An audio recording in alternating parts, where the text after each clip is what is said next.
Je suis ravi de recevoir Sarah Vajda aujourd'hui, et si je la reçois, c'est pour une raison bien précise, c'est pour le 5e roman que Sarah publie aux éditions Nouvelle Marge, roman intitulé Yaroslav et Jamila.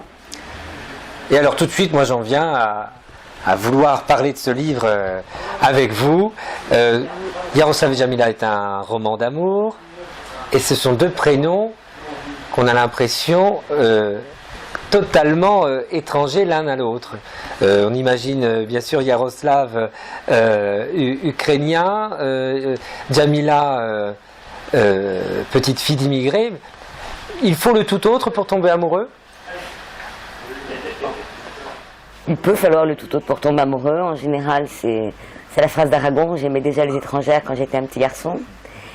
En fait, les raisons pour lesquelles ces personnages tombent amoureux, c'est certainement uniquement parce que, pas parce qu'ils sont étrangers l'un à l'autre, mais parce qu'ils sont tous les deux étrangers là où ils sont. Déracinés, tous les deux sans avenir, sans... Voilà. Et qu'en fait, c'est la communauté de destin qui leur fait croire qu'il peut y avoir une union possible. Alors qu'elle ne l'est sans doute pas. Jamila est un roman d'amour, oui, Yaroslav et Jamila est un roman d'amour, mais c'est surtout un poème. Surtout un poème à deux êtres.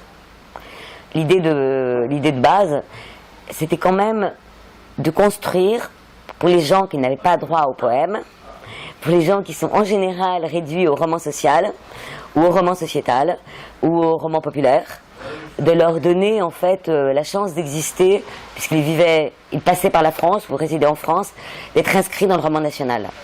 Et pour être inscrit dans le roman national, il y a une condition de possibilité, c'est d'être écrit en français. Donc d'être écrit en français, c'était pas d'être écrit dans le français tel qu'il se parle, mais le français tel qu'il nous a été légué par la tradition, et tel que c'est une langue de culture. Donc offrir à des gens qui étaient acculturés une langue de culture, je pense que c'est la chose qui rend ce roman différent d'une autre histoire d'amour. C'est par le procès d'écriture en fait qu'il est différent, parce que c'était leur donner une existence qui était purement fictionnelle et purement romanesque, et non pas une relation à des choses arrivées. Donc c'est un livre qui ne fonctionne pas sur la réminiscence amoureuse que vous pouvez avoir quand vous le lisez. C'est un livre qui fonctionne sur la réminiscence culturelle, ce qui évidemment doit le rendre plus difficile d'accès, puisque les gens sont habitués à ce que ce soit le témoin, l'histoire vraie. En fait, la parole du témoin, c'est substitué à la parole de l'écrivain. Et ça commence avec la question de l'historien. L'historien doit faire silence devant le témoin.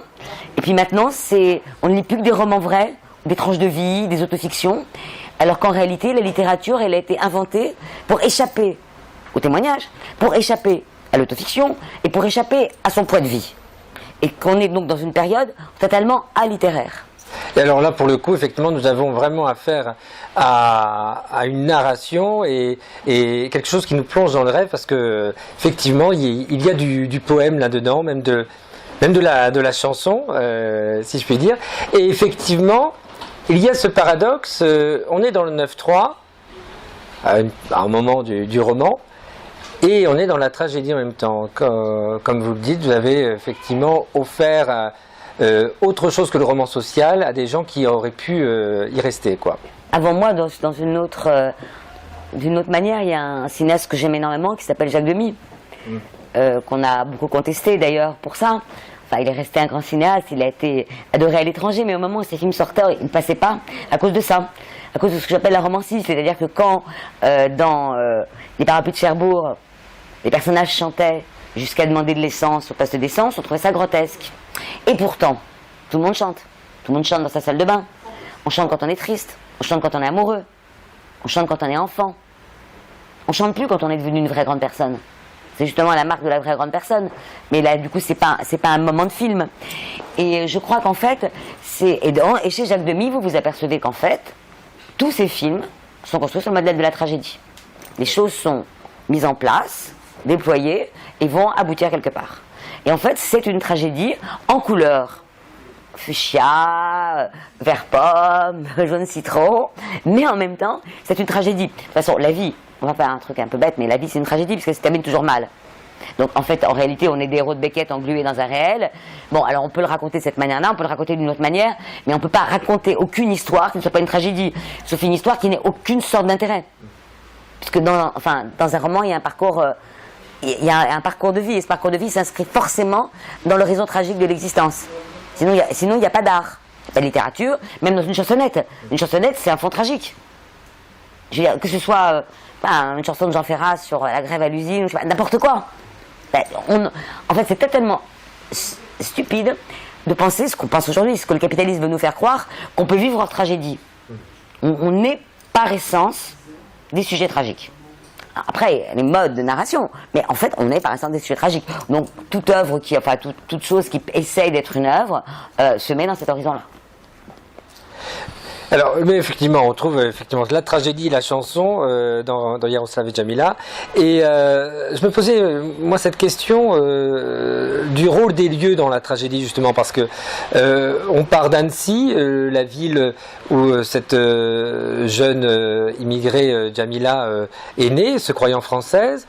On passe un temps au Bled au Maroc, et finalement le nœud de l'histoire d'amour se passe entre Paris et le 9-3. Et j'aurais aimé savoir pour vous comment vous avez construit cette articulation des lieux, et puis quel sens ça a pour vous dans cette tragédie. Alors, en fait, bon, le lieu du bonheur, le lieu du bonheur, c'est la petite ville de province dans les années 70-80. Bon, c'est-à-dire, c'est un endroit où il y a encore des bâtiments humains, où on est encore dans un endroit qui a une histoire. En plus, on est au bord d'un lac. En plus, il y a plein de choses qui se réfèrent à l'amour dans ce lieu, puisque c'est là où Jean-Jacques Rousseau a rencontré Madame de Warens. Et bon, il y a une véritable histoire. Annecy, c'est un vrai lieu, c'est entouré de montagnes. Les gens, ils font du ski, il y a un lac.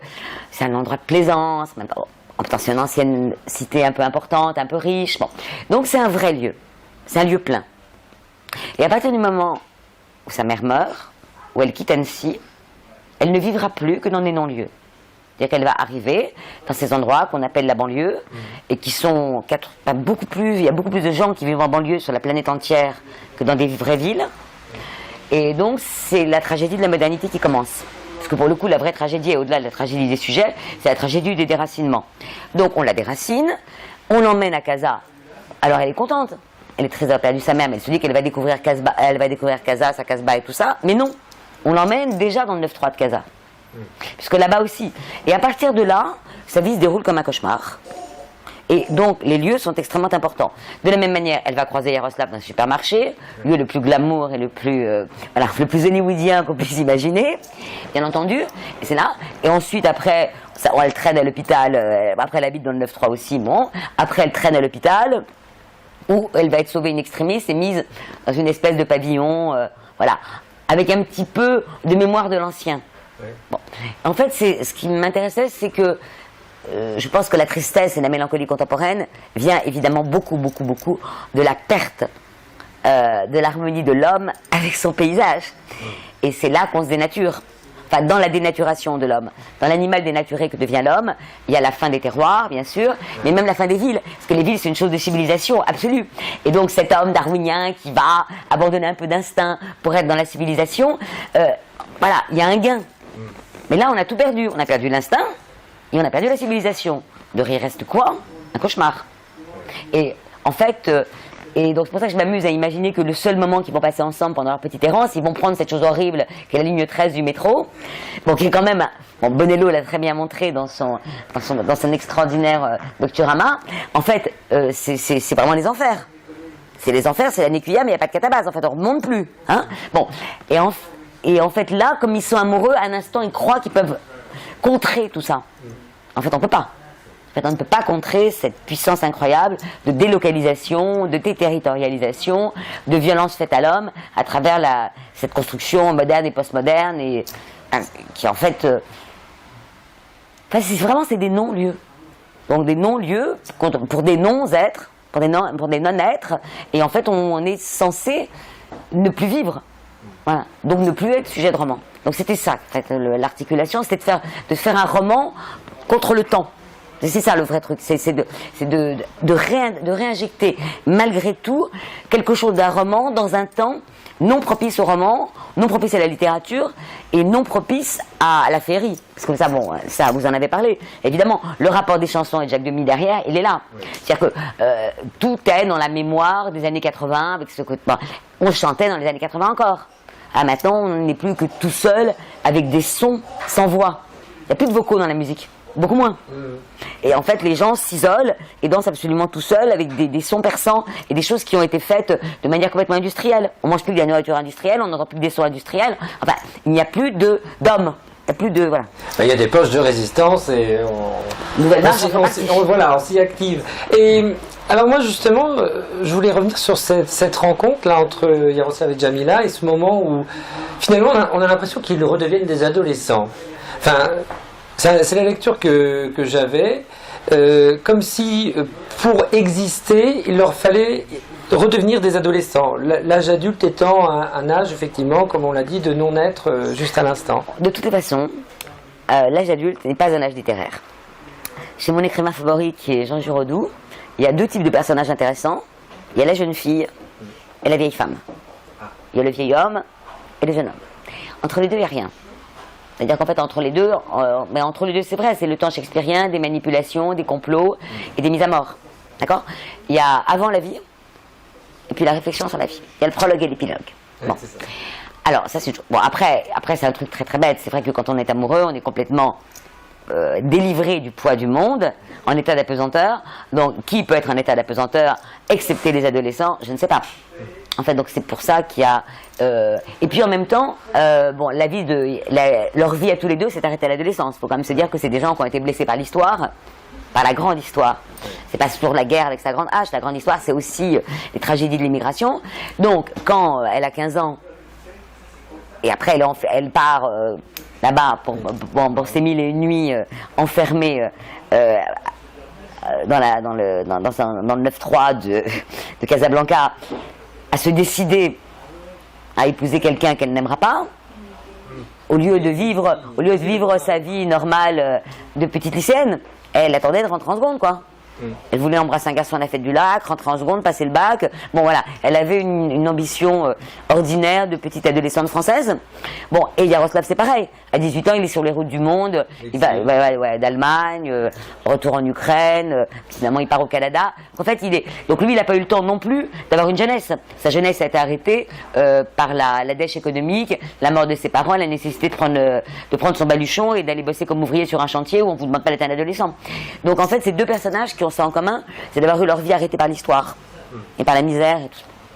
Donc c'est normal qu'ils se retrouvent en situation d'adolescent. Mais après, maintenant, il y a plein de...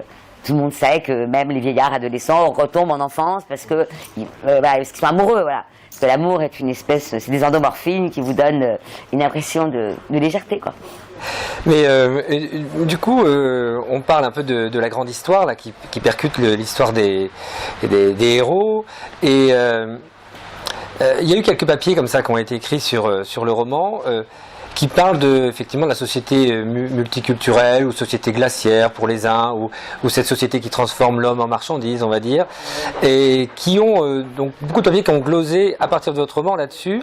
Est-ce que c'était votre intention de dévoiler ça, ou c'est simplement parce que voilà, quand on écrit un roman d'amour, on l'inscrit dans son temps, quoi. Voilà, je vais dire une chose très très sotte, mais que vont dire beaucoup de romanciers. En fait, quand un romancier se met au travail, en fait, il n'a pas de plan. Enfin, un romancier. Moi, en tant que romancière, j'ai pas vraiment de plan. C'est-à-dire qu'à un moment donné, il y a des images, des sensations. Et alors là, bon, j'ai déjà raconté, mais je vais le raconter. Ce qui m'a mis la plume à la main, c'est très très bête. Je suis allée voir un film, d'ailleurs un film qui a une vraie portée politique, qui est Brève rencontre de David Lean, écrit par Noël Coward. Alors Noël Coward était un homosexuel extrêmement féministe. Donc, bon, alors Brève rencontre, pour aller vite, c'est un film de 45 qui raconte l'histoire d'une ménagère, alors la plus ordinaire. La comédienne est en fait beaucoup plus jolie qu'elle ne paraît dans ce film-là. Elle est magnifique, elle est presque pas maquillée, voilà. C'est vraiment une ménagère ordinaire qui est mariée avec un homme on ne peut plus ordinaire, qui le mercredi après-midi ou le jeudi après-midi, je ne sais pas, va se promener à Londres. Elle va faire des emplettes, se faire une toile au cinéma et rentre après dans son pavillon de banlieue. Voilà. Et à la gare, dans un film extraordinaire en noir et blanc, construit vraiment comme une tragédie, elle rencontre un médecin. Ils ont un coup de foudre incroyable. Ils ont la tentation de l'adultère. Ils le font pas. Lui prend un poste en Afrique. Il ne trompe pas sa femme. Elle rentre chez son mari. Et voilà. Brève rencontre. Ça a été un instant du possible, ce qui aurait pu être, etc., etc. Une vie meilleure. Bon, tout d'un coup, elle redevient une adolescente, une petite fille, et non pas la femme avec sa maison, ses soucis, la matière, la vie matérielle. Enfin bon, toutes les choses qui assaillaient les femmes. Enfin, qui assaillaient les femmes quand elles travaillaient pas. Et ce film était tellement beau que je ne voulais pas quitter l'émotion de ce film. Et je me suis donné un pari, parce qu'on aime bien donner des consignes. Je me suis dit, est-ce qu'on peut écrire, en fait, une sorte, pas d'éloge de la chasteté, mais en fait un livre qui serait un roman chaste, aujourd'hui, avec des personnages au XXIe siècle. Sans être, bon, on va pas rentrer dans des trucs américains, no sexe, ou les choses comme ça, bon, voilà, qui étaient un peu des trucs sociétaux. Donc, en fait, évidemment, il y avait trois solutions. C'était la catholique intégriste, c'était la juive religieuse, ou c'était la jeune musulmane. Bon, il y avait pas, j'allais pas prendre une fille ordinaire. Donc, en fait, la catholique intégriste, j'ai évité parce que je connais pas le milieu. La juive intégriste, non, parce que Eliette Abékassis avait fait le job. Et donc, j'ai eu envie de Djamila parce qu'en fait, je trouve intéressant de parler de l'immigration telle qu'on l'avait ressentie nous quand on était jeunes, c'est-à-dire avec des copains arabes qui se sentaient pas du tout arabes. Ouais. Ou des juifs comme moi qui se sentaient français avant, et que tout ce qui tenait au judaïsme et tout ça, c'était vraiment une chose qu'on gardait absolument pour nous, dont on parlait jamais à l'école. On en faisait d'ailleurs très peu. Et ce qu'on faisait, en plus les rabbins prenaient soin de le faire toujours le dimanche pour que personne n'ait la tentation de manquer l'école. Donc c'était extraordinaire, on avait complètement acclimaté le judaïsme à la République. Et moi, les copains d'origine musulmane que j'avais quand j'étais jeune, c'était pareil. C'est-à-dire que c'était acclimaté, ça se voyait pas, et voilà, ça se voyait juste sur leur visage si on voulait le voir, et puis point barre. Donc, ce monde-là, qui est l'horizon perdu, alors pas pour tout le monde politiquement, puisque les gens ont été très très contents du communautarisme, enfin ça a arrangé plein de gens, mais qui est en fait le monde dans lequel j'ai pas grandi, et qui est un monde qui me paraît totalement contraire au génie français, totalement inassimilable, là pour le coup, lui, dans le génie français. En fait, au fur et à mesure, je me suis aperçue que Djamila permettait de libérer ça. C'est de libérer cette espèce de champ de l'assimilation heureuse. Alors, heureuse, ça ne veut pas dire béate. Dans le bonheur, il y a du malheur. C'est pas toujours rose. Mais en tout cas, ça me paraissait beaucoup plus rose que le cauchemar intégriste où chacun ferme sa porte. Donc Djamila, du coup, devenait le personnage de la petite Mila, dont j'ai coupé les cheveux, dont j'ai fait la mérarchie, dont j'ai fait une gamine sportive, etc., etc. Je lui ai donné toutes les valeurs qu'avaient les filles entre les années 70 et 80. C'est-à-dire le côté garçon manqué, le côté courir au bord du lac, le côté se cacher dans des grottes, qui est complètement passé de mode. Puisque maintenant, par les forces conjointes du capitalisme, des poupées Barbie et du retour du religieux, c'est fini. La fille redevient une fille. C'est-à-dire qu'en fait, on demande à 4 ans à une petite fille si elle a un fiancé. À l'âge de la latence sexuelle, enfin c'est un truc de ouf, mais vraiment un truc de fou. Mais c'est vrai, mais il y a une sorte de... Les filles portent des cartables Barbie, elles veulent s'habiller en rose, etc., etc. Alors qu'en fait, à ma génération et dans les années qui ont suivi, en fait, être fille ou garçon, ça posait pas vraiment... C'était pas essentiel comme problème. La question du genre, elle se posait pas. Moi j'appartiens à la première génération de filles qui connaît la mixité. Bon, en fait, le truc, c'est d'être aussi calée qu'un garçon, d'être aussi intelligente qu'un garçon, d'être aussi forte qu'un garçon, point barre. Pas physiquement, mais du coup, intellectuel. D'envoyer autant de vannes, etc., etc. Pas du tout, d'être dans son coin comme fille et de ricaner. Donc, bon, alors là, si vous voulez, pour moi, la vision de la société contemporaine, avec les garçons qui jouent au foot d'un côté et les filles dans la cour de récré, moi, je me suis battue avec la directrice de l'école en me disant, si vous voulez la mixité, vous arrêtez le football. Bon, voilà. Et ça, personne ne le veut, puisque finalement, ah non, mais ils sont calmes que quand ils jouent au foot, d'accord? Laisse tomber. Donc, la mixité non plus n'a pas marché. Pas plus que l'assimilation. Cette société a absolument tout détruit pour que les gens aient des besoins communautaristes, de consommation et de consumérisme communautaire, et ne prennent plus le temps d'être avec les autres, donc du coup prennent du temps d'être qu'avec eux pour consommer. Donc pour revenir à mon histoire, donc ma petite Djamila, voilà, donc c'est une fille qui est très ordinaire dans le monde d'avant, bon, qui peut paraître évidemment étrange dans le monde d'aujourd'hui, mais qui est très ordinaire dans le monde d'avant, et qui se retrouve, du fait de la mort de sa mère, embarquée au Moyen-Âge. qu'elle se retrouve à Casa, où son oncle très gentiment prend soin de l'orpheline, en lui disant, ben voilà, ce qu'on fait quand on est à l'âge nubile, et tout le monde insiste sur l'âge nubile, ben on se marie. Non, je ne vais pas me marier, je vais aller au lycée.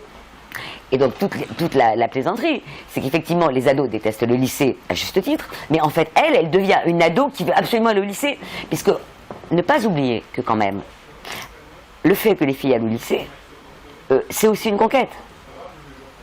C'est-à-dire que dans les civilisations où à partir d'une jeune fille est nubile, elle arrête d'aller au lycée, on est vraiment plongé dans le retour d'un Moyen-Âge, même pire qu'un Moyen-Âge. Oui. En fait, on est vraiment au fin fond de l'oppression. Et et ça, c'est une chose qui est en train de contaminer l'ensemble de la société. Où même des jeunes filles d'origine française, de milieux pauvres, se marient de plus en plus tôt pour vivre des allocs, pour éviter d'avoir à travailler. Voilà. Et ça, c'est cette espèce de cauchemar. Donc en ça, je trouvais que finalement, c'était une bonne idée de l'avoir pris musulmane et d'avoir posé cette question du féminin. Voilà. Et il a fallu musulmane pour adapter Brève rencontre. Voilà, c'était ça. Moi, on vous voit toujours parler avec beaucoup de passion des personnages de ce roman.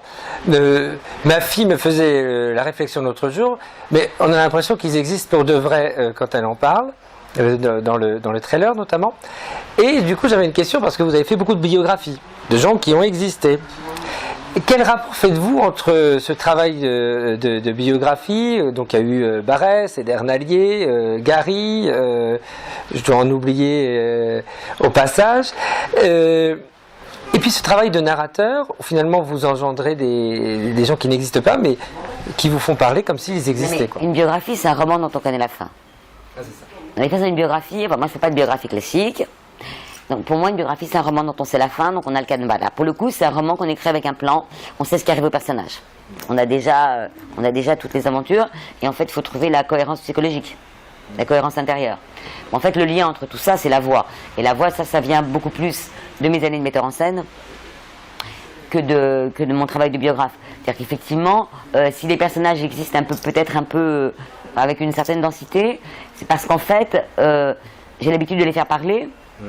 Et donc, en fait, ça c'est une habitude de metteur en scène. Parce que quand vous avez un personnage, il faut absolument tout savoir de ce personnage, se débrouiller comme on veut, on fait des impros, on écrit en son journal intime en parallèle. Enfin, les comédiens doivent trouver toutes les solutions pour absolument avoir la cohésion complète de leur personnage. C'était la base du travail que je faisais au théâtre. Et donc, du coup, on est l'avocat absolu du personnage. C'est-à-dire que le personnage, il n'est pas... Les autres vous voient comme des êtres parcellaires, ou comme des êtres, en fait... on dit qu'en fait, il y a des ambiguïtés chez les gens. En fait, c'est pas vrai. Moi, je ne crois pas à l'ambiguïté. Je suis anti-Simone de Beauvoir, qui m'a valu une très mauvaise note au bac français, au bac philo. En fait, non, il n'y a pas de morale de l'ambiguïté. La morale de l'ambiguïté, c'est le jugement des autres. En fait, les personnages ont des cohérences internes. Il faut absolument la trouver. Donc, pour construire un personnage, il faut absolument, en tant que biographe ou en tant que romancier, lui trouver sa cohérence absolue. Trouver l'endroit où il est en harmonie avec lui-même. Et à partir du moment où c'est trouvé, le personnage existe. Donc c'est très très simple. Voilà. Moi je crois qu'il n'y a pas de... Et en fait c'est pas... Après chacun fait comme il veut, il y a des gens qui les décrivent physiquement, d'autres qui font entendre leur voix. C'est plutôt par partie des gens, moi, qui font entendre leur discours, leur voix, leur respiration. C'est plutôt comme ça, voilà. Par d'autres signes, mais on s'en fiche, il faut qu'il y ait quelque chose qui soit pour vous une évidence et une présence, et qu'au fond, c'est vrai que le fait de se balader dans un roman et de ne pas savoir comment il va se terminer, d'en avoir pas la moindre idée, donc de demander au personnage de continuer l'histoire pour vous, ça procède vraiment du théâtre. Il y a quand même une part d'improvisation dans le travail de romancier. Donc c'est les personnages qui décident ce qu'ils vont faire ou pas. Voilà. S'ils ont envie d'être malheureux, s'ils préféraient être heureux, enfin voilà, on se débrouille. Bien, merci beaucoup Sarah, moi c'est toujours un régal de vous entendre. On a compris que Yaroslav et Jamila, donc c'était un poème, une tragédie, une romance, quelque chose vraiment d'offert à ces personnages et surtout offert aux lecteurs. On s'est régalé et on va continuer. Merci. Merci à vous.